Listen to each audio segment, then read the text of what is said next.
Last year basically এই দিনে আমার একটা ব্রেইন স্ট্রোক হয়। আমি আজকে বলবো লাইক ব্রেইন স্ট্রোক হওয়ার পরে আমার সাথে কি কি হয়েছে, like the after math of a brain stroke. So basically আমি আগে জানতাম যে ব্রেইন স্ট্রোক হইলে মানুষ প্যারালাইজড হয়ে যায়, কথা বলতে পারে না বা মারা যায়। বাট ব্রেইন স্ট্রোক হওয়ার পরে মানুষ যে বাইচা থেকে কিরকম এক্সপিরিয়েন্স করে এটা নিয়ে মানে আমাকে কেউ কখনো কিছু বলে নাই বা আমার কোনো আইডিয়া ছিল না যে একটা ব্রেইন স্ট্রোক হওয়ার পরে মানুষের কি করা উচিত। আমি একটা নিয়ারলি ডেথ এক্সপিরিয়েন্স পাইছি, তো সো ওই ভয়টা আমার মধ্যে অনেক চলে আসছিল। লাইক আমি ওরকম বাসা থেকে বের হইতাম না, বাসার মধ্যে আমি মাসখানেক ছিলাম, আমি ঠিক মতো কথা বলতে পারতাম না। আর আমি এমন কিছু নিয়ে চিন্তা করতাম যেটা আসলে কোনো শেষ নাই, ওটা ওইসব চিন্তা করে আমার কোনো লাভ হয় নাই বেসিক্যালি। এছাড়া আর একটা খুবই পেইনফুল একটা এক্সপিরিয়েন্স, সেটা হচ্ছে আমি ফিল করতাম যে আমার ব্রেইন থেকে ব্লিডিং হইতেছে, লাইক এদিক দিয়ে ব্লাড বের হয়ে এদিক দিয়ে পড়তেছে, এদিক দিয়ে ব্লাড বের হয়ে পড়তেছে। ইভেন আমি আমার যে এক্সপিরিয়েন্সটা হয়েছিল, আমি যখন ওটা কাউকে বলতে যেতাম আমার মাথার মধ্যে প্রচণ্ড ব্যথা হইতো। আই হ্যাভ নো আইডিয়া এটা কেন বা কেমনে হয়েছে, বাট আমার এই ফিলিংসগুলো কাজ করতো। আর সবাই এখন বলবে যে ভাই ডাক্তার কেন দেখাও নেই। ভাই ডাক্তার দেখাইছি, ডাক্তার এতগুলা টেস্ট টেস্ট কইরা আমার জাস্ট ঘুমের ওষুধ দিচ্ছে, অ্যান্টি ডিপ্রেশন দিচ্ছে, আর ওগুলা খায় আমার আরো 12টা বাজছে। আমি আমার পুরো শরীর কাঁপতো ঘুম থেকে উঠে। I am a winter lover, but last winter was the worst winter of my life. মানে আমি থরথর করে কাঁপতাম ঘুম থেকে ওঠার পরে, just because of those medicines. এবার আসি ফ্রেন্ডস অ্যান্ড ফ্যামিলির কথা। Like I had a pretty big accident, like আমার ব্রেইন স্ট্রোক হয়েছে, আমার ব্রেইনের মধ্যে ব্লিডিং হইতেছে। বাট স্যাডলি মানে আমার ফ্রেন্ডস ফ্যামিলি অথবা কলিগস মানে ওরা আমারে ওইভাবে সাপোর্ট দেয় নাই। কিছু মানুষ বাদে আমি মারা যাইতে পারতাম ওই দিনকার আমার স্ট্রোক হওয়ার পরে, বাট আমি মারা যাইনি। আমি বাসায় আসার পরে everything was so upside down. আমার ফ্রেন্ডস, আমার সিনিয়র্স, মানে আমি কারোর থেকে না এটার কোনো সলিউশন পাইনি যে আচ্ছা আমার একটা অঘটন ঘটছে, এটার থেকে বেরোবো কিভাবে। আমার ব্রেইনে অনেক ব্যথা হইতো, আমার ব্লিডিং ফিলিং হইতো। মানে তারা মনে করতো এগুলো আমার মানে মানসিক সমস্যা, যে আমি এটা মনে মনে মনে করতেছি যে আমার হচ্ছে মাথায় ব্লিডিং হইতেছে, ব্যথা করতেছে। আমি আগে থেকেই অনেকটা একা থাকতাম। আমার ওরকম ফ্রেন্ডস ছিল না যাদের সাথে আমি ডেইলি হ্যাং আউট করবো বা হচ্ছে আড্ডা মারবো, যে কোনো ওভার থিঙ্কিং শেয়ার করবো। সো ম্যাক্সিমাম টাইম আমার একা থাকতে হয়েছে। আমি যাদেরকে ক্লোজ মনে করতাম, যেসব কলিগস ছিল ওয়ার্ক ফিল্ডে, যাদের সাথে আমি কাজ করছি এতদিন, এই স্ট্রোকের পরে না সবার একটা ডিফারেন্ট ফেস আমি দেখছি। লাইক আমাকে অনেক বাজেভাবে ট্রিট করা হয়েছে। লাইক আমার স্ট্রোকের পরে আমার একটা ফ্রিকোয়েন্সি এসে পড়ছে, যেটা বেসিক্যালি একটা মানে সোসাইটিকে এরকম ফ্রিকোয়েন্সি আলা মানুষকে পাগল বলে। আমি তো ইচ্ছা করে আমার ব্রেন স্ট্রোক করিনি, আই হ্যাড এ সিচুয়েশন। এরপর যখন আমার করার কিছু ছিল না, আমি ঘরে আমি কয়দিন বসে থাকবো। আমার আমার কোনো ভার্সিটিও নাই, আমি ড্রপ আউট মারছি 2024 সালে। I had to go for work. এখানে হইতেছে কি আরেকটা ঝামেলা হয়েছে, বাংলাদেশের ইন্ডাস্ট্রি অনেক কম্পিটিটিভ। বিষয়টা হচ্ছে এমন যে কাউকে একটু উইক দেখলে, যখন দেখে যে ওর আশেপাশে কেউ নাই বা ও লো, ও একা, ওরা ওই মানুষটাকে আরো ডমিনেট করতে চায়। লাইক এটা আমার সাথে হয়েছে। আমার কথা হচ্ছে যে first of all I had a massive accident, I had a brain stroke. এরপরে আমি মানে 1 মাস ঘরে বসেছিলাম। এরপরে আমি গেলাম ওয়ার্ক ফিল্ডে। লাইক আমার আমার ভালো লাগতেছিল না যে আমি ঘরে বসে রয়েছি কেন, কারণ আমি যখন কাজ নিয়ে ভাবতাম বা কাজ করতে যেতাম, আমি পিসির সামনে বসতাম, আমার এই মাথায় ব্যথা শুরু হয়ে যেত।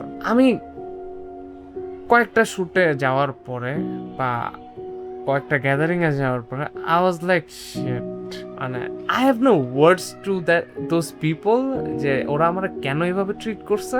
আমার কথা হচ্ছে যে যদি ওরা জানে যে আচ্ছা এইরকম একটা মানুষকে এইভাবে আমাদেরকে কন্ট্রোল করতে হবে বা এভাবে আমাদের ম্যানিপুলেট করতে হবে, তো তারা এটাও জানে কি করলে আমার ভালো হইতো, কি করলে কি স্টেপ নিলে আমার হেলথের জন্য ভালো হইতো, আমার একটা স্বাভাবিক জীবন যাপন করতে ভালো হইতো। বাট ওরা ঠিক উল্টাটা করছে। লাইক আমি সবার কথা বলতেছি না, কিছু মানুষ, ম্যাক্সিমাম মানুষ। এবার আসি সোসাইটির কথা। আমার ব্রেইন স্ট্রোকের পরে আমার কাছে মনে হইতো আমার এই বাংলাদেশের সবাই আমারে চিনে। লাইক রিক্সাওয়ালা থেকে শুরু করে একটা টং আলা মামা। আমার সিজোফ্রেনিয়া হয়ে গেছে তখন। আমার কাছে মনে হতো আমার আশেপাশে সবাই আমাকে নিয়ে কথা বলতেছে। আমার কাছে এটা প্যারা লাগতো যে ভাই আমার নিয়ে সবাই কেন কথা বলতেছে। আমি এই জন্য বাসা থেকে বাইরে হইতাম না, আমি কোনো ফ্রেন্ডস গ্যাদারিং এ যেতাম না, কিচ্ছু করতাম না। আই ওয়াজ লাইক আমাকে নিয়ে কেন সবাই কথা বলবে। দেন আই গট রিয়েলাইজ যে আমার একটা ফ্রিকোয়েন্সি ক্রিয়েট হয়েছে আফটার দ্যাট ব্রেইন স্ট্রোক, যেটা সোসাইটিতে পাগল হিসেবে বলা হয়। আর সোসাইটি এরকম মানুষকে শেপ আপ করে। লাইক আমি এই জিনিসটা দেখছি যে সোসাইটি কেমনে আমাকে শেপ আপ করছে, কিভাবে আমাকে সিজোফ্রেনিয়াক বানাইছে। So, আমি কোথাও গেলে ওখানকার অ্যাম্বিয়েন্স চেঞ্জ হয়ে যেত। এটা সবাই মানে ট্রুম্যান শো যদি কেউ দেখে থাকে, আমার সাথে কাইন্ডা ওইরকম একটা সিচুয়েশন ক্রিয়েট হয়েছে। এটা মানে আমি একটা ট্রমা খায় আসছি, কারণ nearly death experience is not a easy thing. মানে I thought I am gonna die. ওইখান থেকে আমি আসার পরে আমাকে সোসাইটি এভাবে ট্রিট করছে, আমার কলিগসরা আমাকে এভাবে ট্রিট করছে, ইভেন মাই ফ্যামিলি। মানে আমি আমি ট্রাই করছি যে আচ্ছা আমার কিছু হয় নাই, আমার কোনো মাথায় প্রবলেম হয় না, আই এম ওকে, আমার ফ্যামিলি তত আমাকে like you have something wrong with you, তোমার সমস্যা আছে, তোমার এই আছে সেই আছে। মানে আমার জাস্ট একটাই কোয়েশ্চেন যে দে নো যে আচ্ছা ওর কিছু হয়েছে, ওরা যা করছে ওটা আমার আরো ক্ষতি হয়েছে। লাইক সবাই আমার থেকে অনেক সিনিয়র, কেউ 5 বছর সিনিয়র, কেউ 10 বছর সিনিয়র, কেউ 30 বছর সিনিয়র। সবাই জিনিসটা জানে যে এরকম স্ট্রোক বা কিছু হইলে একটা মানুষের এরকম হয়ে যায়। ওরা আমার হিল না করে ড্যামেজ করছে। লাইক আমার চাইল্ডহুড ওয়াজ নট আ মানে খুব ভালো গেছে এমন না, ইট ওয়াজ ভেরি ট্রমাটিক। আমি যখন দেখলাম আমার অ্যাডাল্টহুডে আমার সাথে সেম জিনিস হইতেছে, লাইক আমার চাইল্ডহুডে আমার স্কুলে পোলাপেন বুলি করতো, আমার অ্যাডাল্টহুডে আমার society plus family, colleagues, friends সবাই আমরা বুলি করতেছে, যেটা আমি ইচ্ছা করেও করিনি। আমারে ওরা লিটারেলি বলতেছে যাও নিজেরা মারা ফেলাও, তোমার এখানে কোনো জায়গা নাই। আমার এটা ভাবলেই আফসোস লাগে যে সবাই জানে যে আচ্ছা এই জিনিসটা থাকলে মানুষরা পাগল ভাবে বা পাগল বলা হয়, বাট একটা মানুষের যে পাগলে রূপান্তর করা হয়, শেপ আপ করা হয়, এইটা জাস্ট আমি ফিল করছি। আচ্ছা এইভাবে মানুষের মাথার 12টা বাজিয়ে দেওয়া হয়, লাইক এটা অনেক স্যাড। কারণ আমার স্ট্রোকের পরে আই ওয়াজ প্রিটি কনসিয়াস যে আচ্ছা আমার সাথে কিছু হয়েছে, আমার এখন সাপোর্ট লাগবে। আমার ক্লোজ ফ্রেন্ডরা আমাকে ম্যানিপুলেট করছে অনেক বাজেভাবে, লাইক এটার কোনো মানে ব্যাখ্যা করা যাবে না। আমার এমন সব সিচুয়েশন ক্রিয়েট হয়েছে by my surroundings, my colleagues. আমি জাস্ট 1 ইঞ্চি দূরে ছিলাম যে I am gonna kill myself, but আমি এই ভুল স্টেপটা নেই। আর 5-6 মাস পরে আই ফেল্ট লাইক যে ভাই মানে কেউ আমার ভালোর জন্য কিছু করতেছে না, আমি যেই জিনিসটা না ওইটার দিকেই আমাকে পুশ করে নেওয়া যায় হইতেছে। এইটা আমার রিয়েলাইজ করতে একটু দেরি হয়েছে। আমি কেন সবার ভুলগুলা দেখতেছিলাম যে আচ্ছা আমাকে ভুলভাবে ট্রিট করা হইতেছে, আমার প্রপার কিওরটা আমাকে কেউ পোর্ট্রে করতেছে না, আমার কেউ জানাইতেছে না যে ভাই this is your cure, do this do that. মানে যতগুলা মানে পসিবল ওয়েস বলছে সবই ভুল। বাট কিছু মানুষ আমরা বলছি যে bro just pray to God. Then I found out যে আচ্ছা নামাজ is the main healer. Like আমি আমি থরথর করে কাঁপতাম, আমি কথা বলতে পারতাম না ঠিক মতো। আমার অনেকগুলো ভিডিওস আছে আমার কি অবস্থা হয়েছিল, আমি কি কি ফিল করছি ওখানে আর কি। আমি এখন দেখলাম আমি জাস্ট ফিল করে oh shit what a terrible days. নামাজের মাধ্যমে আস্তে আস্তে আমি আর কি মোটামুটি সুস্থর দিকে আসতে থাকলাম, কথা বলা ঠিক হইল। আমি জাস্ট সর্ট আউট করলাম যে আমার কাদের সাথে কত ব্যারিয়ার মেনটেন করতে হবে, কত কমিউনিকেশন করতে হবে, কত কমিউনিকেশন করতে হবে না। ফার্স্ট অফ অল যেই জিনিসগুলা মানুষের করা উচিত না ইন দিস কম্পিটিটিভ ইন্ডাস্ট্রি, মানুষের পার্সোনাল লাইফের কথা মানুষের মানে কর্পোরেট মানুষের সাথে, ইন্ডাস্ট্রির মানুষের সাথে শেয়ার করা একদমই উচিত না। আর আমার সব থেকে বড় ভুল ছিল আমার এই ব্রেইন স্ট্রোকের পরে আমার আবার ওয়ার্ক ফিল্ডে ব্যাক করা। আমি আসলে ওয়ার্ক ফিল্ডে ব্যাক করে আমি ভাবছিলাম I will feel good, but আসলে ওরকম ভালো কিছুই হয় নাই। আমি জাস্ট আমার পকেটে টাকা আসছে আর আমি আস্তে আস্তে ড্যামেজড হয়েছি। লাইক কনসার্টে বেসিক্যালি কি হয়, লাইক অনেক লাউড সাউন্ড থাকে, অনেক হাই ফ্রিকোয়েন্সিস, ওইগুলো আমার ব্রেইনের উপর অনেক বাজে মতো ইম্প্যাক্ট ফেলছে, ওগুলো আমার শরীরে বিভিন্ন নার্ভও ড্যামেজ করছে। So that is the worst thing I have ডান।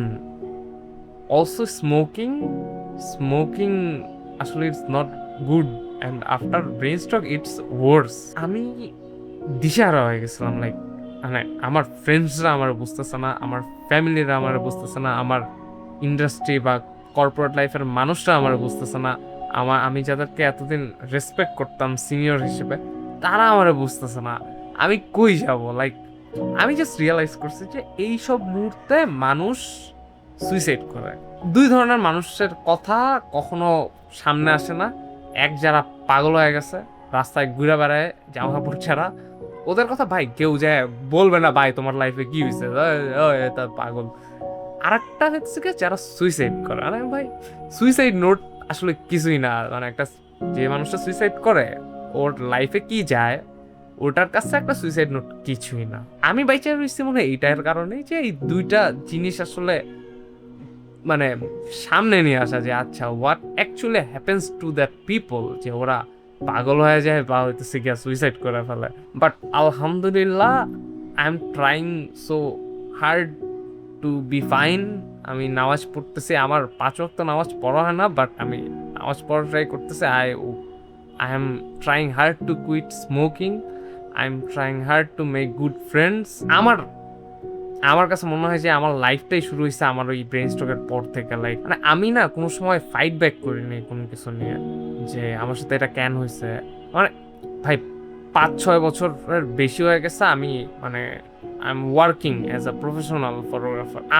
আমি অনেক কিছু ফেস করছি, লাইক এটার মানে এগুলো নিয়ে ভিডিও বানাইলে আসলে শেষ হবে না। আমি কোনো কিছু না ফাইট ব্যাক করিনি, এই জন্য মানুষ মানে ডমিনেট করার ট্রাই করছে, আমাকে কন্ট্রোল করার ট্রাই করছে। আর জিনিসটা অনেকদিন আগে থেকে হয়ে আসছিল, যেটা আমি বুঝি না। আমি জাস্ট স্ট্রেস নিচ্ছি, আমি অনেক ডিপ্রেশনে ছিলাম, অনেক মানে এটার ভয়াবহ লেভেলের। আমার এডিএইচডি অনেক বেশি।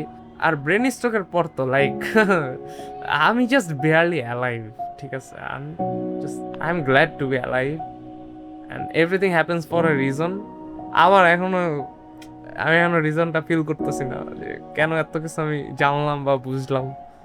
আমি just leaving my life. So the thing I want to suggest, যে এরকম স্ট্রোক হইলে মানুষের অনেক রেস্টে থাকা উচিত। লাইক অ্যাটলিস্ট 6 মাস একদম কোনো স্ট্রেস, কোনো কাজ, সব কিছুর বাইরে, লাইক একদম বেড রেস্ট। যেহেতু আমি কারোর থেকে ওইভাবে কোনো সাপোর্ট পাই নাই যে আমার কি করা উচিত, সো আমার আইডেন্টিফাই করে নিতে হইতেছে আমার এক্সপিরিয়েন্স থেকে কি কি করলে এই আমার এত বাজে সিচুয়েশন হইতো না। এরপরে আমি বলবো যে মেক গুড ফ্রেন্ডস। ভালো বন্ধুর যে কতটা জরুরি একটা মানুষের আগায় যাওয়ার জন্য। মানে আমার অনেক সময় মনে হয় যে আমার এই ব্রেন স্ট্রোকটা হইতো না আমার যদি ভালো ফ্রেন্ডস থাকতো, আমার যদি ভালো টিমমেটস থাকতো।